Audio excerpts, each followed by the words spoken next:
स्वामी जी, वैसी एक बात जो आज हमने शामिल की कि हमारे बड़े बुजुर्ग जो थे वो केले के पत्ते का इस्तेमाल एक नेचुरल प्लेट के तौर पर करते रहे। अब इसमें पॉलीफेनॉल होता है जो एक तरह का प्लांट कंपाउंड है, और ये प्लास्टिक प्लेट की तरह सदियों तक कचरे की तरह से भी नहीं पड़ा रहता। तो स्वामी जी, क्या केले के पत्ते पर खाना खाने की जो परंपरा है वो सेहत और कुदरत दोनों के लिहाज से क्या वापस अपनाई जा सकती है, और प्रैक्टिकल ये क्या वाकई फिजिबल और प्रैक्टिकल है?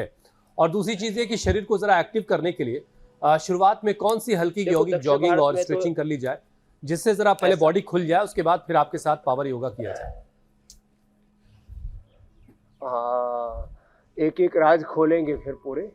तो वो दक्षिण भारत में तो ये प्रयोग हो ही रहा है। उत्तर भारत में भी जो पत्तल का प्रयोग था, चाहे केला है या अलग अलग प्रकार के पत्ते हैं, उनकी जो पत्तल बनाते हैं, ये बहुत ही हमारा एक इकोसिस्टम था। प्रकृति पर्यावरण के साथ जो हमारी तादात्म्यता थी वो बहुत ऊंचे दर्जे की थी। अब बीच में हम लोग प्लास्टिक के कप, प्लास्टिक के प्लेट, फिर और भी कई तरह के सिंथेटिक चीज़ों का हमने प्रयोग किया।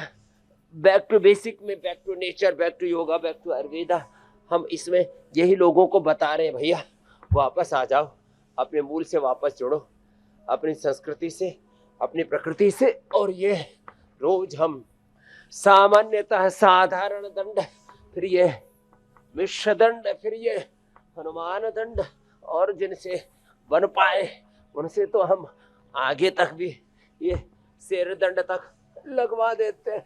अब इसके लिए तो थोड़ा ज्यादा अभ्यास की अपेक्षा है अब ये करने के लिए, नहीं तो ऐसे इतने से गुजारा कर ले तो धीरे धीरे करके इतना मजबूत हम बना देते हैं लोगों को।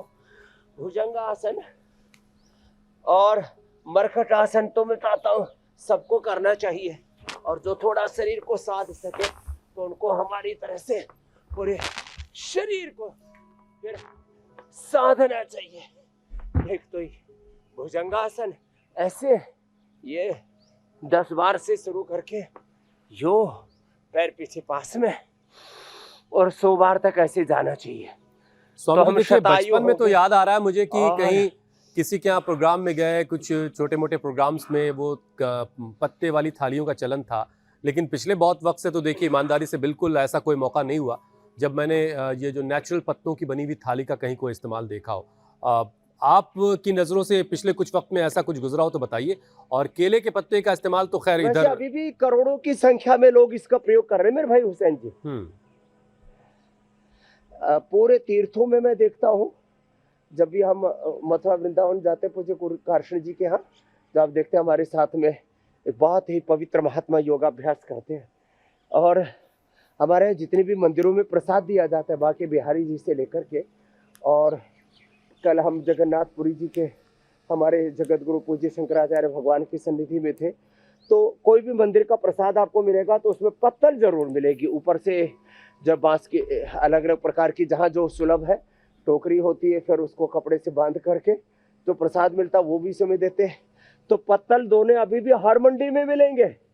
मैं तो चाहता हूँ दोबारा से इसका प्रचलन होना चाहिए, इससे लोगों को रोजगार भी मिलेगा और हाइजीन सबसे ऊंचे दर्जे का उसमें मेंटेन होता है, और उससे जो प्रकृति के अलग अलग जो सात्विक तत्वों का संस्पर्श भी मिलेगा, और एक इंटीग्रेटेड हेल्थ और इंटीग्रेटेड इकोसिस्टम की ओर आगे बढ़ेंगे।